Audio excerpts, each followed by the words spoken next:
Bismillahirrahmanirrahim. Assalamualaikum warahmatullahi wabarakatuh.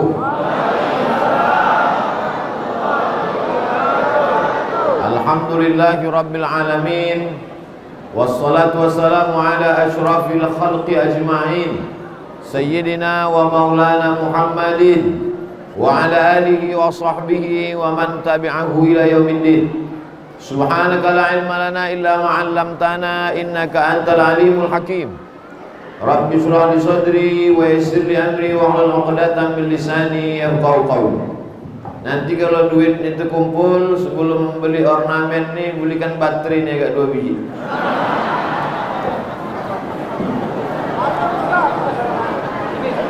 Alim ulama, cerdik pandai, tokoh masyarakat, hadirin hadirat yang besar tak dibau gelar, yang kecil tak dapat disebut nama. InsyaAllah semuanya dimuliakan Allah Subhanahu wa ta'ala. Yang membawa mushaf Al-Quran bisa dibuka surat Al-Ma'idah ayat 90. Saya yakin dan percaya tak ada yang bawa Quran karena semua sudah hafal Al-Quran. A'udzu billahi minasy syaithanir rajim. Ya ayyuhalladzina amanu. Yang dipanggil Allah Ta'ala dalam ayat ini hanya orang yang percaya saja. Percaya bahwa dia akan mati, percaya bahwa setelah mati itu nanti dia akan hidup lagi, percaya bahwa segala perbuatannya nanti akan dihisab, percaya bahwa akan dihitung, akan ditanya di hadapan Allah, percaya bahwa ada surga, percaya bahwa ada neraka, percaya bahwa ada malaikat kiraman katibin, percaya bahwa dia akan disiksa kalau buat dosa, percaya kalau dia akan dapat surga kalau berbuat pahala, percaya dia bahwa Allah akan membalas segala perbuatan dia walaupun sebesar biji sawi. Jamaah yang hadir malam ini percaya apa tak percaya? Alhamdulillah, terserah, tak percaya tak apa-apa. Yang percaya mati, yang tak percaya mati juga. Ya ayyuhalladzina amanu. Hai orang-orang yang percaya bahwa dia akan mati, tapi dia tidak sama macam kambing mati, tak sama macam ayam mati, tak sama macam anjing mati. Binatang kalau sudah mati selesai, tamat riwayatnya. Kalau kita tengok ada kambing sakratul maut disembelih, itulah sakit yang terakhir. Siapa yang dipanggil apa kau? Hah? Apa masalahnya, Pak?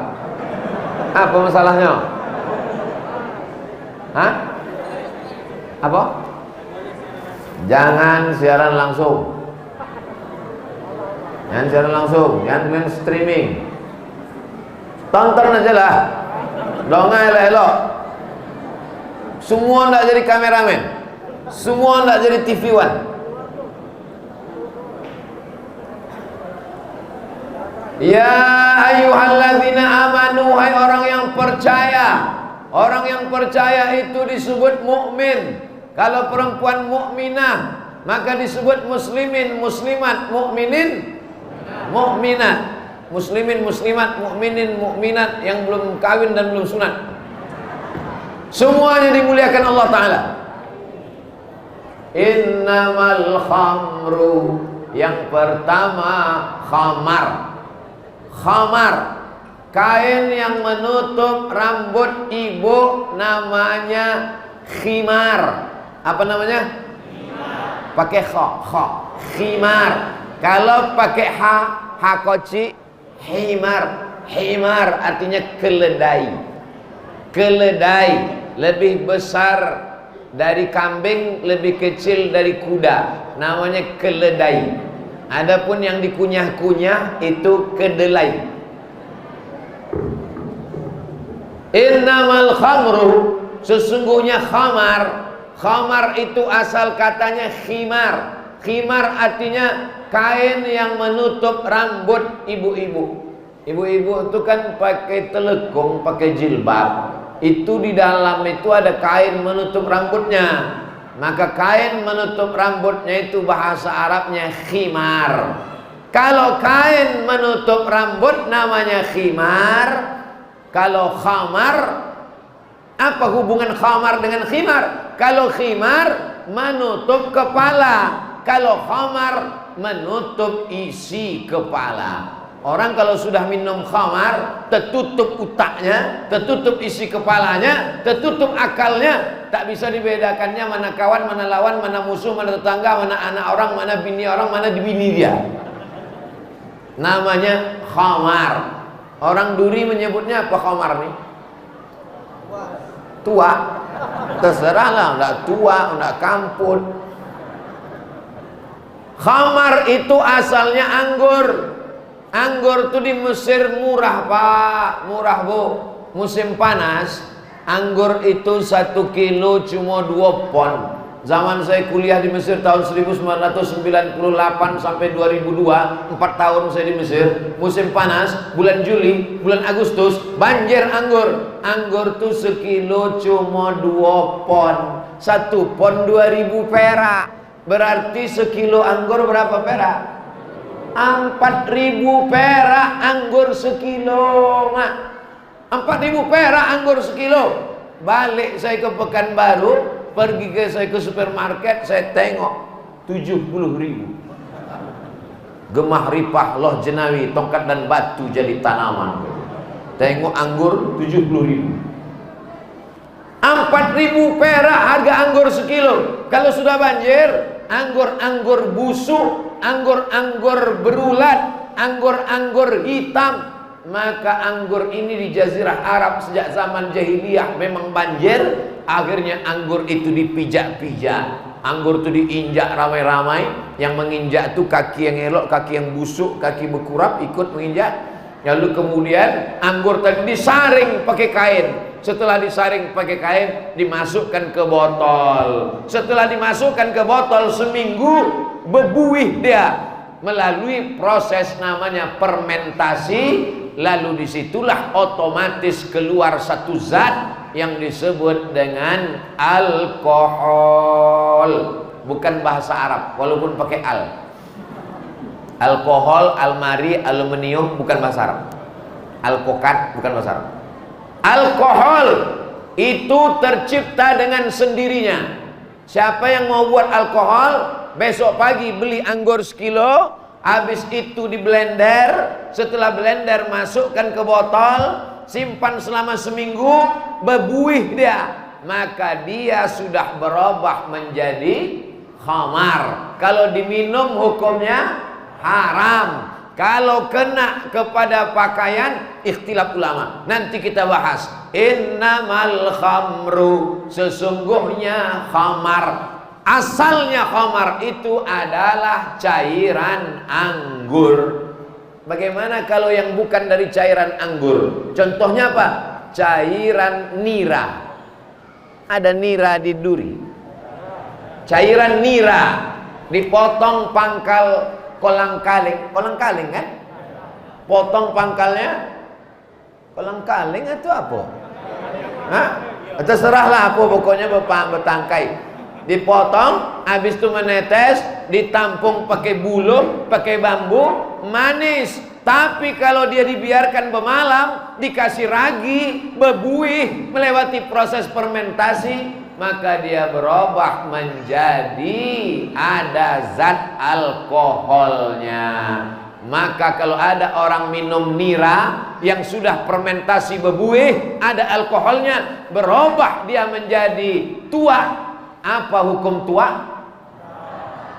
Nanti kalau ada orang menantang, apa hukum tua? Haram. Mana dalilnya? Ya ayyuhalladzina amanu innamal tua. Mana ada? Yang ada dalam Al-Quran, ya ayyuhalladzina amanu innamal khamru. Yang ada dalam Quran itu khamar. Adapun tua tak ada.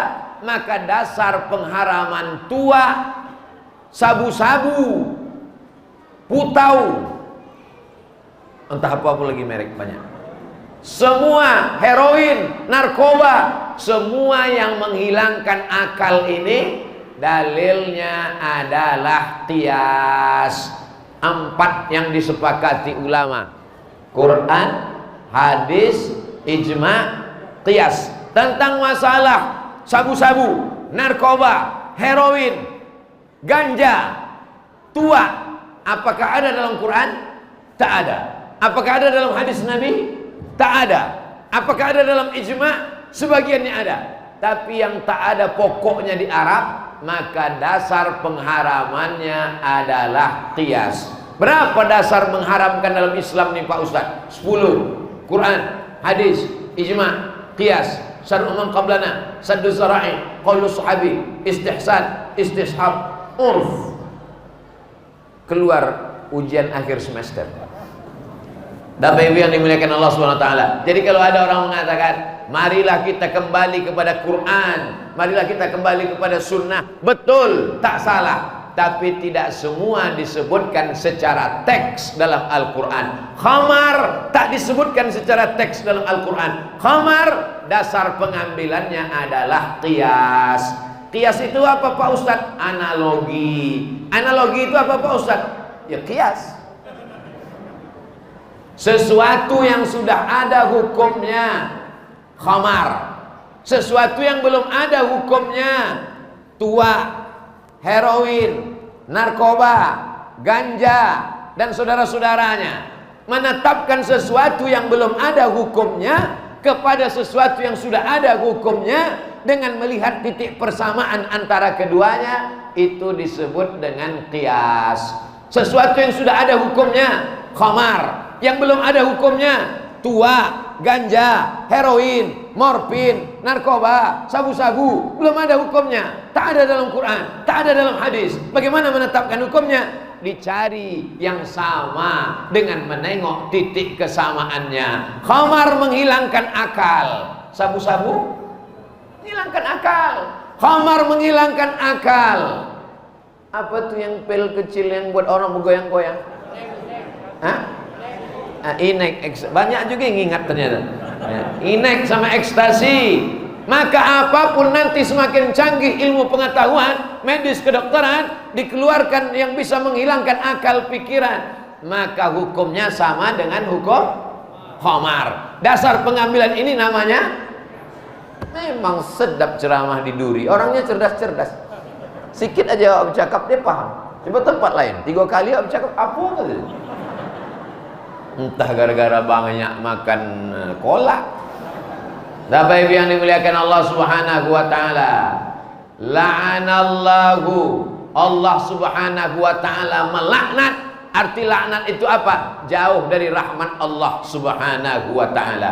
Ada seorang laki-laki ditawarkan pada 3 dosa. Yang pertama berzina, yang kedua membunuh, yang ketiga minum khamar. Yang pertama berzina, yang kedua membunuh, yang ketiga minum khamar. Ditawarkan dia, hei, kamu kalau mau selamat pilih yang 3 ini. Kalau tak mau buat ini, kamu akan dihukum mati. Pertama berzina, yang kedua membunuh, yang ketiga minum khamar. Dia pikir-pikir, kalau membunuh ini besar dosanya, kalau berzina ini mengganggu kehormatan hamba Allah, yang paling ringan kalau begitu adalah minum khamar. Maka dia pun minum khamar. Setelah dia minum khamar, hilang akalnya, bangkit nafsunya, ditengoknya perempuan itu, diperkosanya. Setelah diperkosanya, dia berzina. Nampaknya ada orang menyaksikan, ini bahaya, nanti perempuan ini hamil, dia nanti akan menjadi masalah. Akhirnya membunuh. Gara-gara khamar, orang bisa menjadi pezina dan menjadi pembunuh. Itulah maka disebut induk dari segala dosa, nenek moyang dari segala dosa adalah minum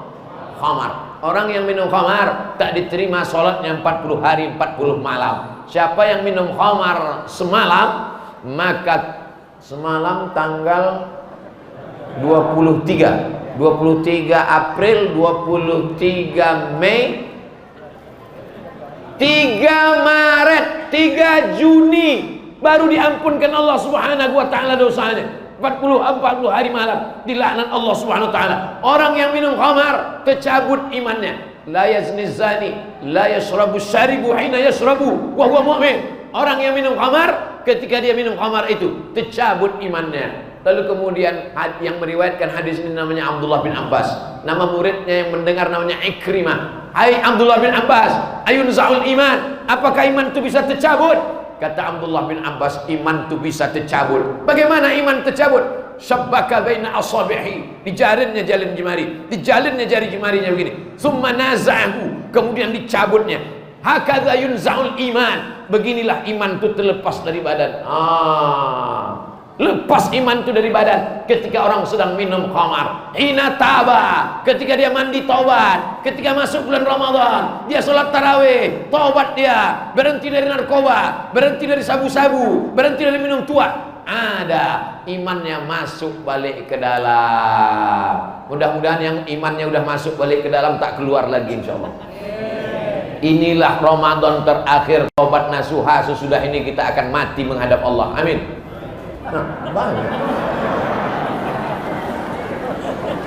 Bagaimana kalau ada, rupanya ini tak bisa ngadap ke kanan, asal ngadap ke kanan mati dia. Bagaimana kalau bagaimana kalau ada orang mau minum khamar, duit tak ada, karena khamar ini harganya mahal. Akhirnya apa yang terjadi? Dibelinya spiritus dicampur sama kopi, namanya miras oplosan. Begitu dicampur spiritus sama kopi, dicampur, diaduk, diminum. Begitu diteguk, bukan mabuk, mati kontan. Spiritus itu alkohol. Kalau kaki kita luka, kalau kaki kita sakit, kena bakteri, berulat, siramkanlah spiritus. Spiritus yang warna biru itu, yang dulu untuk lampu strongkeng, itulah pula diminum. Apa tak mendidih tangkai jantung di dalam? Apa tak rusak paru-paru di dalam? Apa tak rusak liver dan organ-organ tubuh di dalam? Yang untuk lampu strongkeng menyala, itu diminum sama dia.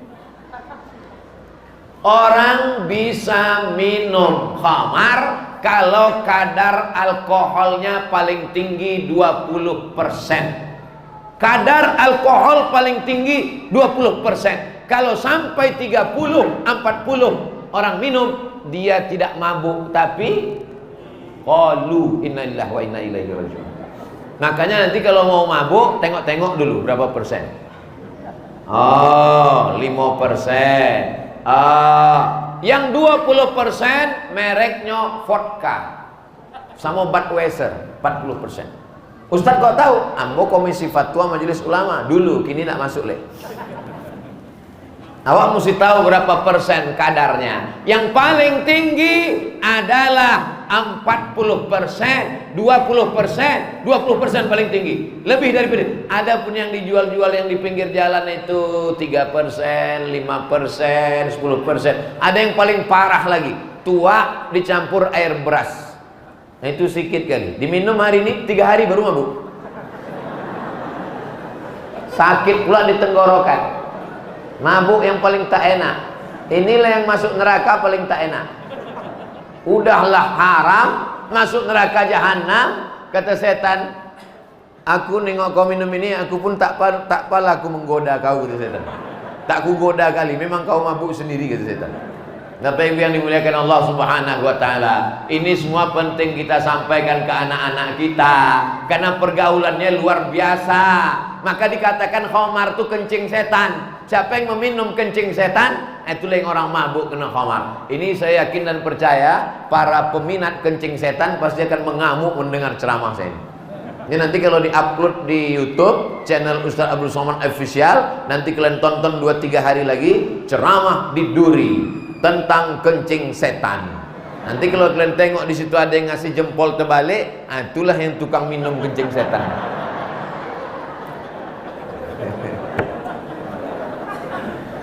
Pak Ustadz, bagaimana kalau kami muda dulu suka minum khamar, kami suka pakai narkoba? Innallaha la yaghfiru an yushraka bihi. Allah tidak mengampuni dosa syirik. Wa yaghfiru ma duna dzalika liman yasha. Allah mengampunkan dosa selain syirik. Kabar gembira bagi yang pecandu narkoba, yang dulu mengisap ganja, yang dulu minum khamar, yang dulu minum tua, yang dulu pakai morfin, yang dulu pakai ekstasi. Sebelum masuk dia pakai ekstasi, sebelum dimakannya ekstasi, sebelumnya diminumnya ekstasi, kepanasannya begini dia kipas. Nah, begitu udah masuk ekstasi, kipas itu diam, kepala dia goyang. Gilo awak di ekstasi. Berapa banyak ayah kandung, malu saya mau menyampaikannya, tapi ini fakta, ini data, berita. Berapa banyak ayah kandung memperkosa anak kandung gara-gara khamar, mabuk. Sudahlah miskin, susah, melarat, minum khamar, balik, mabuk, tak bisa dibedakannya. Mana bini dia, mana anak dia. Habis hantam kromo, bantai saja, riba sudi. Nauzubillah. Mudah-mudahan kita diselamatkan dari khamar ini. Paling enak ceramah tentang sabar. Orang kalau ceramah tentang sabar tak ada orang marah. Jamaah sekalian, marilah kita sabar. Ibu-ibu, ibu kita sabar ya bu ya. Ibu siap sabar. Ibu siap sabar. Ibu siap sabar. Suaminya dilarikan pelakor, sabar. Jadi katanya sabar. Kalau sudah cerita khamar, maka orang marah. Abdul Somad cerita tentang khamar, bandar sabu-sabu marah, penjual narkoba marah, tukang minuman khamar marah, yang tukang memberikan izin supaya buka pabrik khamar marah, yang tukang jualan khamar marah. Tapi saya tak peduli, yang penting saya sudah menyampaikan. Yang amar ma'ruf banyak, mari sholat, mari puasa, mari baca Quran. Tapi yang nahi mungkar banyak orang takut. Kita laksanakan amar ma'ruf nahi. Saya tak menyalahkan ustaz-ustaz yang amar ma'ruf, karena itu memang sudah kewajiban kita bersama. Tapi yang mungkar nih mesti kita jelaskan, supaya anak-anak kita tahu, cucu-cucu kita tahu. Saya dibawa oleh BNN, Badan Narkotika Nasional. Assalamualaikum. Waalaikumsalam. Ustaz Abdul Somad bisa kami bawa bersama BNN besok? Bisa. Ketua BNN Ustaz Abdul Somad, dokter. Dokter pun berceritalah, bapak-bapak, ibu-ibu, saudara sekalian, narkoba ini sangat berbahaya sekali. Nanti dia akan masuk ke otak kita, ujung-ujungnya mati. Masuk dia akan ke merusak jantung, merusak mati. Pokoknya ceritanya mati aja semua. Habis itu datang bapak BNN, polisi. Bapak-bapak, ibu-ibu, saudara-saudara, anak-anak muda sekalian, jangan sampai kita pakai narkoba. Nanti pakai narkoba kena pasal sekian, masuk penjara. Ini masuk penjara. Nah yang tadi mati, yang ini penjara. Nah, dianggap mereka Ustaz Somad datang untuk menenangkan. Nah, sekarang mari kita dengarkan Ustaz Abdul Somad tentang narkoba. Siapa yang pakai narkoba, neraka jahanam tempatnya. Tembak aja cocoknya, matikan ya Pak. Oh, lebih ngeri pula lagi Ustaz gitu. 2-3 hari sesudah itu menelponlah ibu tadi. Kebetulan yang sama kami itu dokter, ibu-ibu. Assalamualaikum. Waalaikumsalam. Ini betul nomor Ustaz Abdul Somad? Betul, tak salah lagi. Bu siapa? Saya dokter. Oh iya bu dokter. Kita kemarin sama waktu penyuluhan Badan Narkotika Nasional Pak Ustaz. Iya bu, iya bu. Apa tuh bu? Ustaz Somad, ini orang kena narkoba tidak selesai dengan dokter dan polisi, tidak selesai dengan penjara. Orang yang kena narkoba ini mesti disehatkan melalui sentuhan agama. Mesti diceramahi. Kau akan mati, kau akan tua, kau akan sakit, kau akan masuk rumah sakit, kau akan di ruang ICU. Kau mau kemana? Hidup ini hanya sementara. Jadi Ustaz Somad tolong nanti berikan penyuluhan di tempat kami, tempat orang-orang kena narkoba ini. Insya Allah bu, insya Allah saya datang. Insya Allah. Sampai sekarang tak ada di teleponnya lagi. Entah ibu tuh mati, entah apa. Tapi saya tetap sampaikan. Artinya bapak-bapak dokter, bapak-bapak polisi, bapak-bapak ibu yang ada di Badan Narkotika Nasional, kalian pakai ceramah saya ini, kalian tontonkan di BNN, kalian tontonkan di rehabilitasi, maka mudah-mudahan bermanfaat, mengalir amal jariahnya insyaallah. Amin. Nah, ini penting. Ustaz Somad nanti selesai pengajian mampir ke rumah ya. Wah, ini pasti ngajak makan ini. Bisa datang ke rumah Pak Ustaz? Oke, I'm coming. Sampailah ke rumah, akhirnya dikasih makan, dikasih minum, kiki ketawa segala macam. Sampailah pada poin intinya. Apa intinya nih Pak Haji? Apa intinya nih Bu Haji?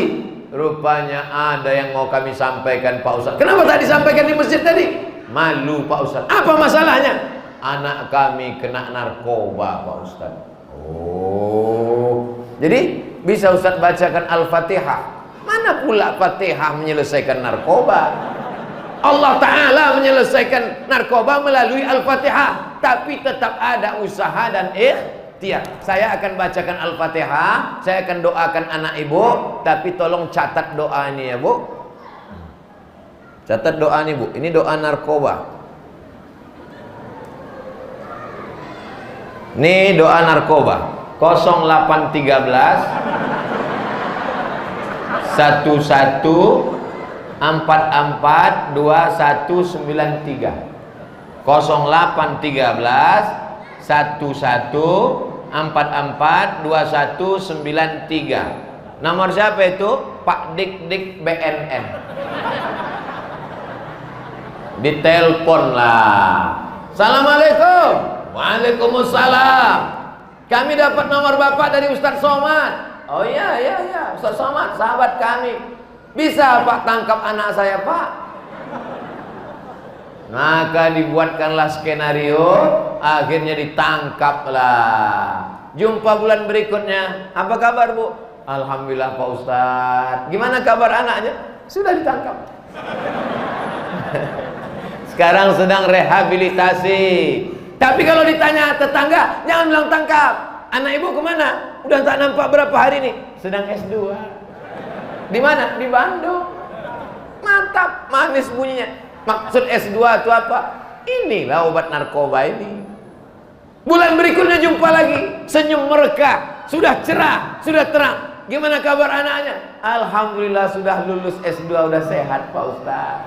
Jangan malu punya keluarga candu narkoba, laporkan segera ke nomor berikut ini.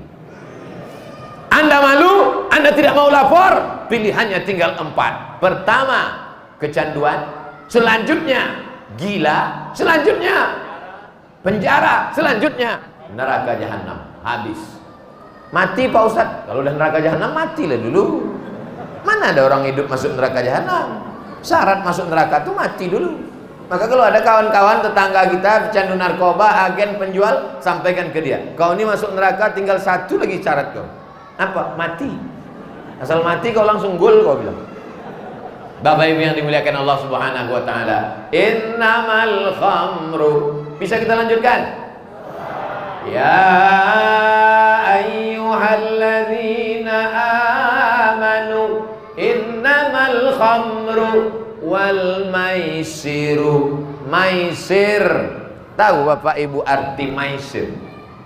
Saya sedang mengurus surat ke kantor camat. Mau pergi ke Mesir, ngurus surat kantor camat. Tertulislah di dada pegawai kantor camat tuh, maisir. Saya tengok, Pak maisir. Ada nama Pak nih dalam Al-Quran, surat Al-Ma'idah ayat 90. Innamal khamru wal maisir. Maisir artinya judi. Mohon maaf Pak Maisir. Itu maka kalau Anda bagi nama anak, jangan asal buka Quran. Ini buka Quran. Aku ya Allah, apa yang tertengok aku nanti itu ku kasih nama anak. Buka. Maisir. Amin maisir. Buka, tengok. Kasihlah nama anak yang ada dalam Al-Quran. Nama anak apa ada dalam Quran? Ada. Siapa nama anak apa? Kiau. Mana ada Kiau dalam Quran? Itulah yang dibaca 17 kali sehari semalam Pak Ustaz. Malikiyau. Mohon maaf Pak Kiau. Tapi yang dimuliakan Allah Subhanahu. Tapi kalau nama saya dibaca Pak Imam tadi 11 rakaat. Qul huwallahu ahad, Allahus somad. Tak mengilak yang lain. Innamal khamru khamar wal maisir judi. Saya berjalan sama kawan saya. Kami sama-sama kuliah. Rambut kawan saya ini panjang. Kami sedang jalan-jalan. Tiba-tiba datang orang mengejar dari belakang berdua. Mengejar. Kami sudah mau lari karena ada orang mengejar. Tapi karena kami khawatir, akhirnya kami diam. Rupanya yang mengejar kami berdua tadi sedang taruhan. Apakah kawan saya yang rambut panjang tadi laki-laki apa perempuan? Kan? Laki-laki kan? Betul kan? Laki-laki kan? Akhirnya mereka pun berebut mie. Bisa rambut panjang dijadikannya taruhan judi. Orang kalau punya darah judi, Bapak Ibu, apa aja bisa dijadikan judi. Ada perempuan yang hamil, itu ditebak. Itu laki-laki apa perempuan? Laki-laki apa perempuan? Laki-laki apa perempuan? Semua di otaknya ini mau dijadikannya judi. Mau dijadikannya judi semuanya. Jangan-jangan ibu bangun tidur pun jadinya judi. Ini miringnya ke kanan apa ke kiri? Ke kanan apa ke kiri? Ke kanan apa ke kiri? Ini judi ini luar biasa. Mudah-mudahan suami-suami yang penjudi setelah Ramadan ini berhenti berjudi. Tak juga berhenti dia, mati aja lah dia. Takut ibu itu mengaminkan. Bapak Ibu yang dimuliakan Allah Subhanahu wa taala, judi ini merusak. Makanya Roma Irama membuat lagu. Apa judul lagunya? Judi. Dia mesti begitu bunyi. Bapak Ibu yang dimuliakan Allah Subhanahu wa taala, orang bisa berjudi pakai duit kerincing. Zaman saya sekolah dulu pakai duit. Satu gambar 50 perak, satu gambar burung. Namanya judi tuo. Masih ada juga yang ingat dulu ya.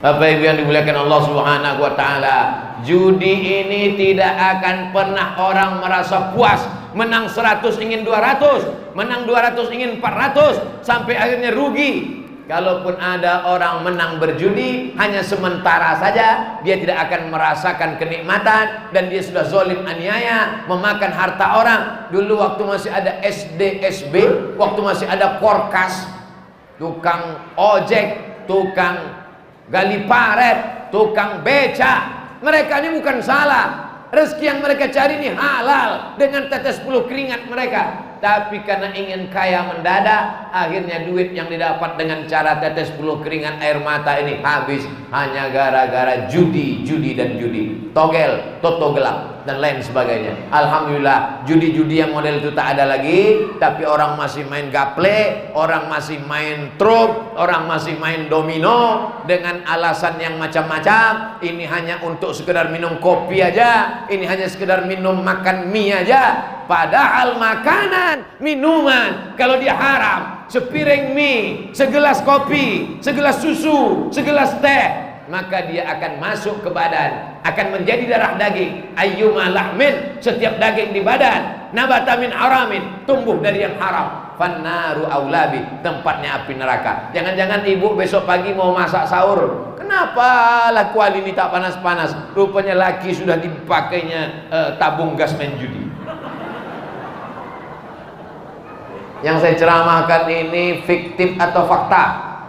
Fakta, kenyataan. Yang saya sampaikan ini, berapa banyak ibu-ibu yang mengadu kepada Ustadz, tolonglah Ustadz ceramah tentang judi Pak Ustadz. Motor kami sudah terlelang Pak Ustadz, surat tanah, bahkan surat rumah kami ini pun sudah digadaikan Pak Ustadz, hanya untuk judi. Suami sudah tak pulang-pulang lagi Pak Ustadz. Kalau begini caranya Pak Ustadz, daripada dia main judi terus, biarlah dia nikah sekali lagi, tak apa-apa Pak Ustadz. Oh, takut ibu. Kalau gitu lebih baiklah mati dia Pak Ustadz. Oh jangan, kita doakan supaya terbuka pintu hatinya, dapat hidayah insyaallah. Amin.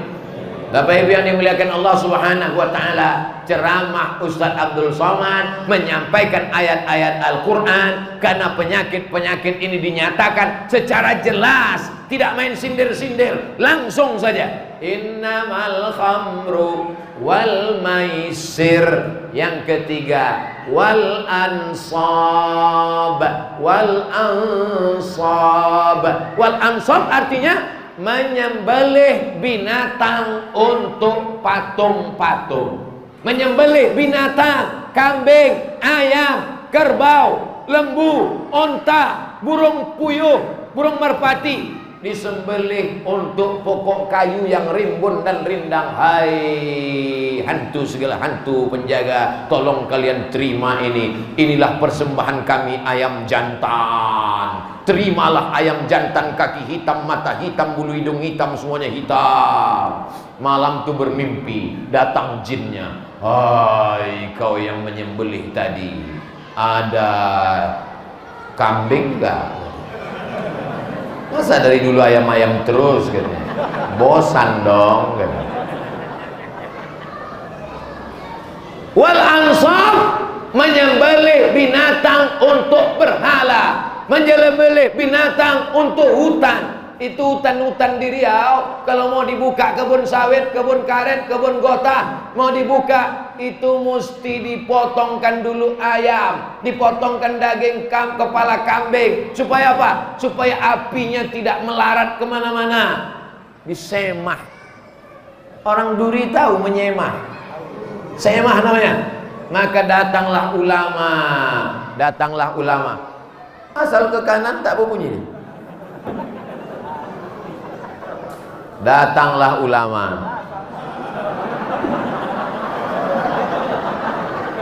Kalau gitu nengok ke kiri aja. Datanglah ulama. Ulama dari kabupaten, dari Siak Sri Indrapura. Kata ulama tadi bertanya sama orang Melayu. Kalian orang Melayu, yo buya, yo ulama, apa yang kalian buat nih? Kami kalau nak membuka hutan, kami potong kambing. Kepala kambing ini kami kasih kepada jin-jin penjaga nih. Oh, tak boleh, haram. Kalau kambing tak kami potong, nanti air sungai tak mengalir, ikan tak datang. Kalau kambing tak kami potong, hujan tak turun, karena ditahan oleh jin-jin penjaga hantu jembalang tanah. Kalau tak kami potong, maka nanti api ketika membakar. Ulama dulu orangnya santun.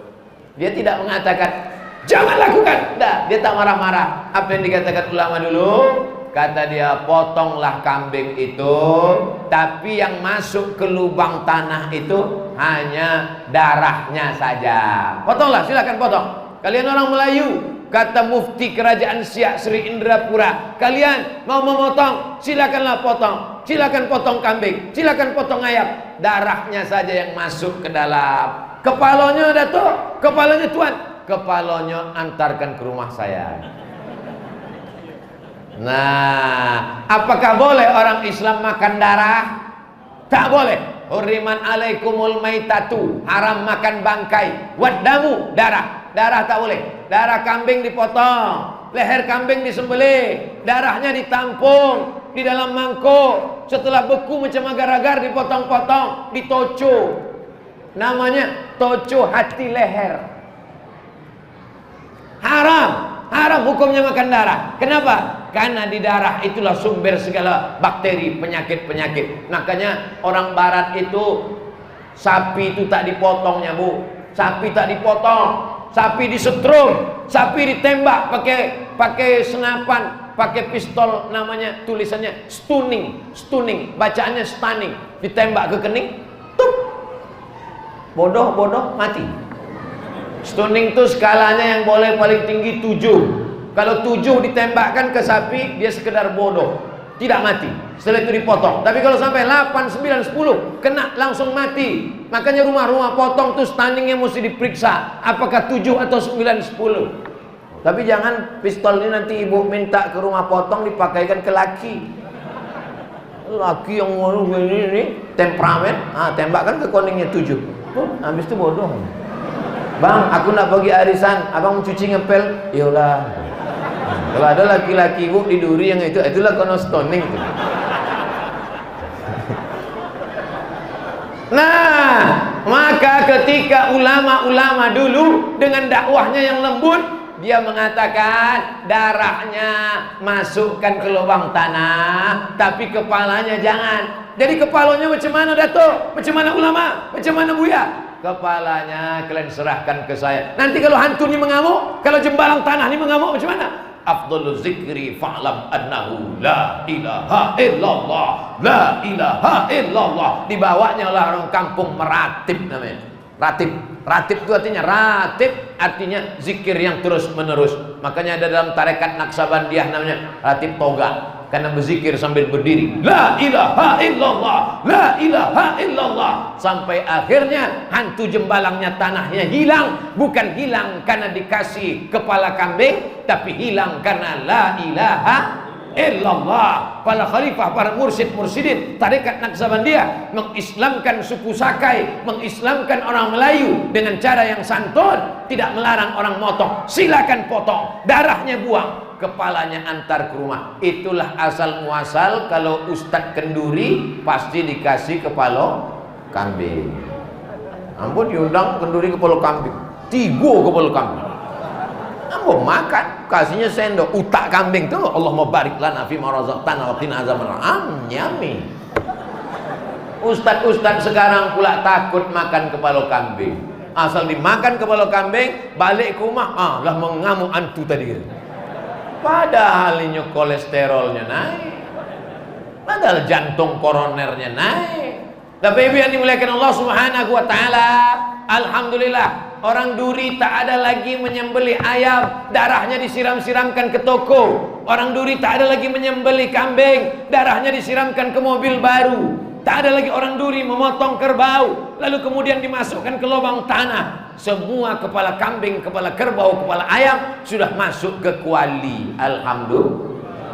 Memperjuangkan kepala kerbau dari lubang tanah ke kuali ini, itu perjuangan yang luar biasa. Ulama-ulama dulu, makanya dalam Islam diajarkan bahwa menyembah hanya kepada Allah, meminta hanya kepada Allah. Kalau masuk ke hutan, masuk ke kampung, bismillahilladzi la yadurru ma'asmihi syai'un fil ardi wala fis sama. Bismillahi tawakkaltu 'ala Allah, la haula wala quwata illa billah. Kalau membuka tanah baru, dibacakan ayat kursi di sudut-sudut tanah. Sudut tanah, Allahu la ilaha illa huwal hayyul qayyum, la ta'khudhuhu sinatun wa la nawm, lahu ma fis samawati wa ma fil ard, man dzal ladzi yashfa'u 'indahu illa bi idzni, ya'lamu ma baina aydihim wa ma khalfahum, wa la yuhituna bi syai'in min 'ilmihi illa bima syaa, wasi'a kursiyyus samawati wal ard, wa la ya'uduhu wa la ya'uduhu wa la ya'uduhu wa la ya'uduhu wa la ya'uduhu wa la ya'uduhu hifdzuhuma wa huwal 'aliyyul 'azim. Begitu yang dilakukan para sahabat Nabi. Mereka masuk ke rumahnya tengah malam, dia bacakan ayat kursi, minta tolong kepada Allah Subhanahu wa taala. Iyyaka na'budu wa iyyaka nasta'in, la haula wa la quwata illa billahil aliyyil azim. Jadi orang kalau tauhidnya kuat, insyaallah hantu jembalang tanah. Kenapa Pak Ustaz saya bacakan ayat kursi hantunya tak pergi? Karena yang membacakan itu dengan hantu yang dibacakan itu sama ulahnya. Allahu la ilaha illa huwal hayyul qayyum, la ta'khudhuhu sinatun wa la nawm. Kata hantu, aku sama kau sama-sama beda sikit aja. Seboleh dua boleh. Aku pun hafal juga kata hantu. Lebih dulu pula aku hafal dari kau lagi. Kau buat tobat semalam kata hantu. Bapak Ibu yang dimuliakan Allah Subhanahu wa taala. Makanya anak-anak kita perbaiki tauhidnya. Ini kadang ibu-ibu anaknya kecil malam, nak tidur, nanti datang hantu. Mestinya jangan kita ajarkan begitu. Anak kita ajarkan sebelum tidur ambil wudhu, salat witir, usolli sunatal witri. Kalau habis tarawih witirnya di masjid, tapi kalau di luar Ramadan witirnya di rumah. Supaya apa? Kalau kau berwudu dikirim Allah malaikat sebelum tidur malam, baca Fatihah, Qul huwallah, Qul rabbil falaq, Qul rabbin nas, ayat kursi, pangkal Al-Baqarah, ujung Al-Baqarah, hembuskan ke tapak tangan, disapukan ke muka, ke kepala, ke badan, miring ke kanan. Bismika Allahumma ahya wa amut. Ninda cepat-cepat tidur, nanti datang hantu.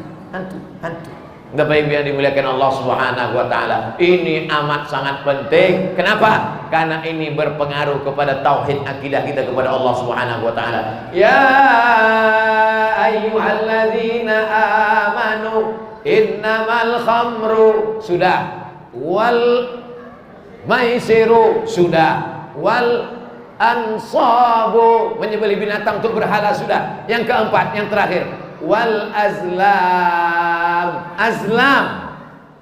Apa azlam ini? Azlam adalah anak panah. Ini anak panah. Payah pula buat anak panah. Anak panah yang belum dikasih bulu ayam. Di pangkal anak panah ini dikasih bulu ayam biar supaya arahnya tepat sasaran. Payah saya menjelaskannya karena tak ada anak panah. Kalau ada saya contohkan sekali mana. Anak panah ini tiga. Jadi kalau mau membuat keputusan, maka anak panah ini digoncang, masukkan ke tabung, digoncang. Misalnya besok dia mau pergi, mau musafir, maka digoncang anak panah. Tertulis itu, anak panah pergi, tidak pergi, kosong. Goncang. Besok pergi apa tidak ya? Goncang dulu. Goncang. Tengok. Pergi, pergi. Besok bisnis apa tidak ya? Goncang. Besok jualan apa tidak ya? Goncang. Namanya azlam. Ada orang Duri namanya azlam. Kalau ada berarti tukang guncang anak panah. Setelah Islam datang, perbuatan azlam ini dilarang, diganti dengan istikharah. Kalau besok mau pergi, besok mau ikut tes CPNS, besok mau kerja, besok mau bisnis, besok mau dagang, besok mau buat rumah, bukan dengan mengundi nasib dengan anak panah, tapi sholat sunat istikharah. Usolli sunnatal istikharah raka'ataini lillahi ta'ala. Allahu Akbar. Kemana condong hatimu, kesitulah kau dipilihkan Allah. Makhaba man istakhara wa manadima man istasyara. Tidak akan sia-sia orang yang mau istikharah, tidak akan menyesal orang yang mau minta pendapat orang lain. Saya mau bisnis nih Pak, kira-kira kalau bisnis sama orang ini cocok apa tidak? Kira-kira kalau saya lanjutkan ini bisnis karet, gotah, sawit, kacang tanah, ternak ikan, ternak puyuh, ternak ayam, cocok apa tidak? Oh, menurut saya kau jangan ternak puyuh di sana. Kenapa? Itu dekat airport. Kenapa tak boleh ternak puyuh dekat airport? Karena dekat airport itu pesawat selalu lalu lalang, puyuh ini stres, bising mendengar itu, akhirnya dia tak mau kawin. Akhirnya puyuh tak bertelur. Jadi ada ilmunya. Tanya kepada orang ilmu paham puyuh, peternakan, ada fakultasnya, ada doktornya, ada dosennya. Setelah itu baru istikharah, minta pendapat, bukan dengan menggoncang.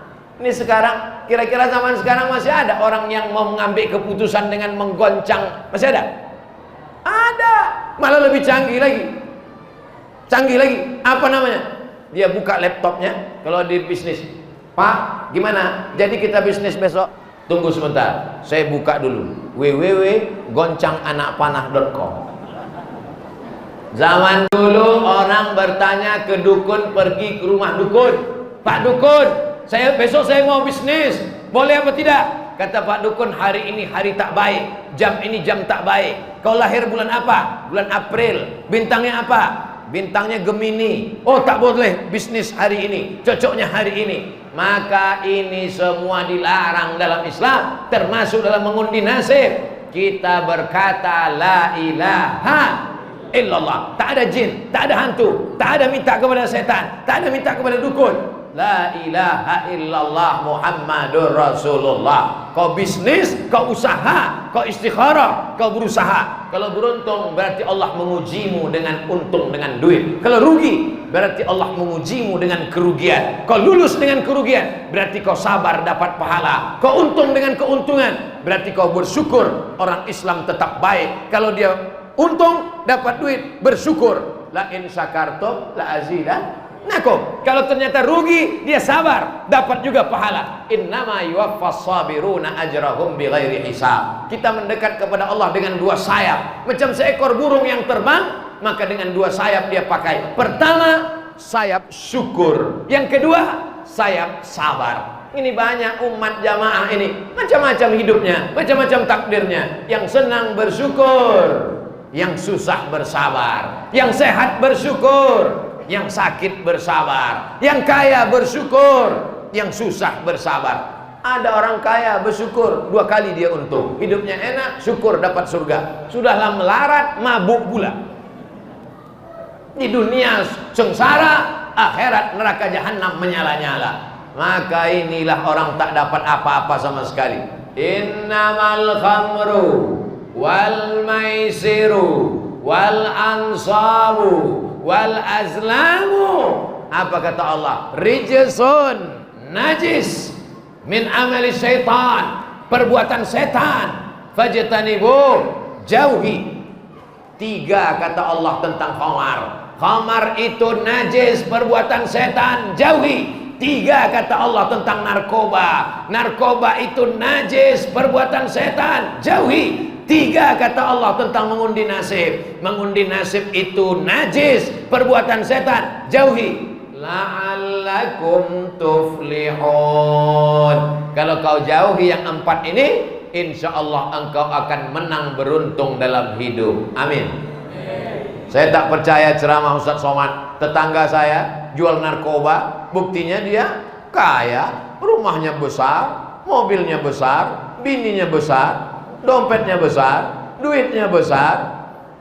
Katanya kalau pakai narkoba susah. Yang kita cari ini bukan sekedar besar banyak, tapi yang kita cari ini adalah salamatan fid din wa afiatan fil jasad wa ziyadatan fil ilmi wa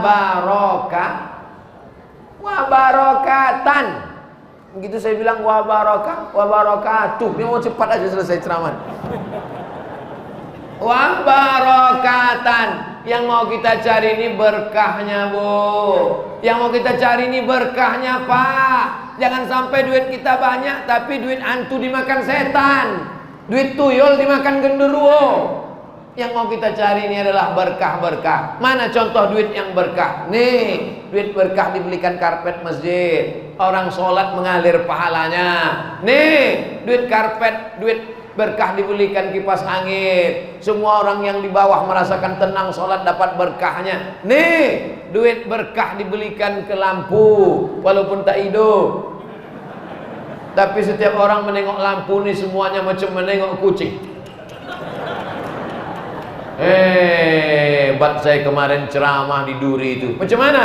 Ceramah di Duri bisa pula lampu itu tergantung di awan gitu. Coba tengok katanya. Bisa buat lampu itu tergantung di awan. Luar biasa. Tapi semua yang berkah-berkah ini dilarang oleh setan. Setan selalu menghadang. Asyaitonu idukumul faqra. Setan selalu membisikkan, jangan kau bersedekah, nanti kau akan fakir. Jangan kau bersedekah, nanti kau kena Covid. Jangan kau bersedekah, ini sekarang musim susah cari duit. Jangan kau sedekah, jangan kau sedekah, jangan kau sedekah, jangan kau sedekah. Supaya apa? Supaya setan dapat kawan di neraka. Setan tuh kerjanya multi level marketing. Tapi bukan berarti orang level marketing setan tuh mengajak-ajak orang, ayolah, ayolah, ayolah, jangan sedekah, jangan sholat, jangan puasa, ayolah kata setan. Tapi Bapak Ibu saya yakin dan percaya masyarakat Duri melawan setan. Buktinya apa? Masjidnya bagus. Buktinya apa?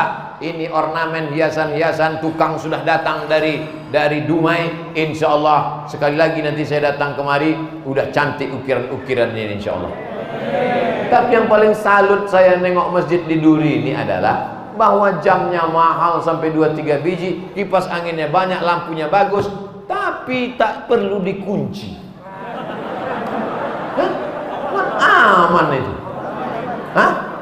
Ya, aman kan? Entah aman, entah memang belum hilang, wallahu alam. Ada masjid, saya tempat ceramah masjid, itu kotak sedekahnya dilas pakai rantai besi pakai. Tapi ini tidak pakai jeruji besi. Tapi walaupun bagaimana, ini mesti kita cepat tutup juga. Takut kita berubah pikiran habis Ramadan ini kan. Soalnya sekarang ya setan-setan masih dibelenggu. Ini begitu Idul Fitri lopet setan-setan. Bapak Ibu yang dimuliakan Allah Subhanahu wa taala. Tadi saya mulai tausiah jam 8:30, sekarang jam 9:30. 60 menit kita sudah bersama. 60 menit ini insyaallah bernilai amal soleh. Nanti kalian kalau ditanya anak-anak muda, siapa yang ceramah tadi? Ustaz Abdul Somad. Apa yang dia ceramahkan? Entah sabu-sabu, entah aku deh. Yang diceramahkan Ustaz Somad tadi surat Al-Maidah ayat 90. Kalau hafal bacakan, ya ayyuhalladzina amanu innamal khamru wal maisiru wal ansabu wal azlam rijsum min amali syaitan fajtanibu la'allakum tuflihun. Caranya supaya ingat terus, caranya biar supaya ingat terus, pakai waktu sholat. Nanti waktu bangun malam jangan lama-lama tidur. Pulang dari sini, pulang langsung tidur supaya mudah bangun nanti malam tahajud jam 9. jam 9, jam 10 langsung tidur. Yang tak bisa tidur singgah ke warung beli Antimo 2 biji.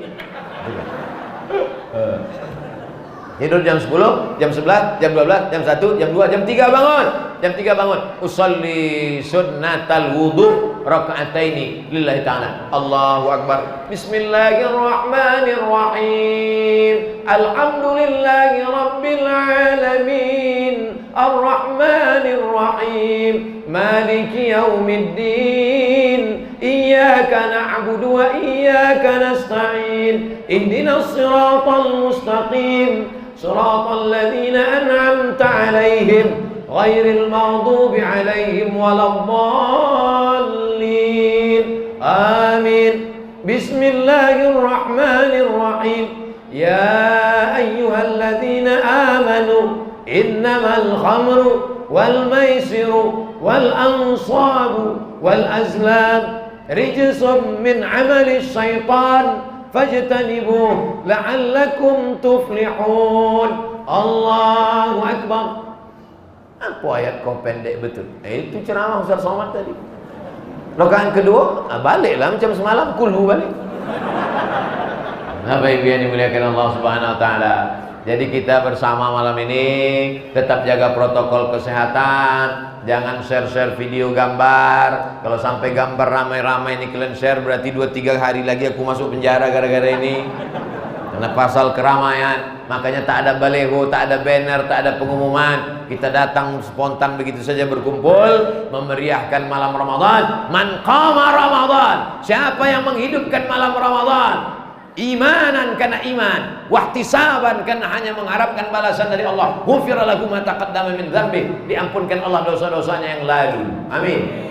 Maka malam Ramadan kita hidupkan, namanya qiyam. Qiyam artinya tegak, tegak artinya tak tidur. Tidurnya hanya sedikit saja. Selama ini sedikit-sedikit tidur. Di bulan Ramadan tidurnya sedikit. Selama ini sedikit-sedikit makan. Di bulan Ramadan makannya sedikit. Maka di bulan Ramadan malamnya kita isi dengan qiyam. Apa diisi? Salat-salat sunat, baca Quran, zikir, muhasabah, introspeksi diri. Bangun jam 3 malam, aku nih mau kemana? Umur sudah 40-50. Kawan-kawan tetangga sahabat udah banyak yang mati. Coba hitung-hitung, kawan SD mati, kawan SMP mati, kawan SMA mati, kawan kuliah mati, kawan tetangga sebelah kanan mati. Tinggal aku lagi yang belum. Kenapa aku masih belum mati? Kita belum mati bukan karena rajin menjaga 4 sehat 5 sempurna. Buktinya apa? Banyak orang yang sehat mati. Kita hidup bukan karena kita muda. Buktinya apa? Banyak budak kecil baru lahir berangkat mati. Kenapa kita masih hidup sampai malam Ramadan yang ke-13 ini? Karena Allah sayang sama kita supaya kita beramal soleh. Isi sampai malam terakhir Ramadan, sampai malam Idul Fitri, sampai malaikat maut datang mencabut nyawa yang keluar dari mulut la ilaha illallah Muhammadur Rasulullah sallallahu alaihi wasallam. Ala hazini al-Fatihah. A'udzubillahi minasyaitonir rajim. Bismillah.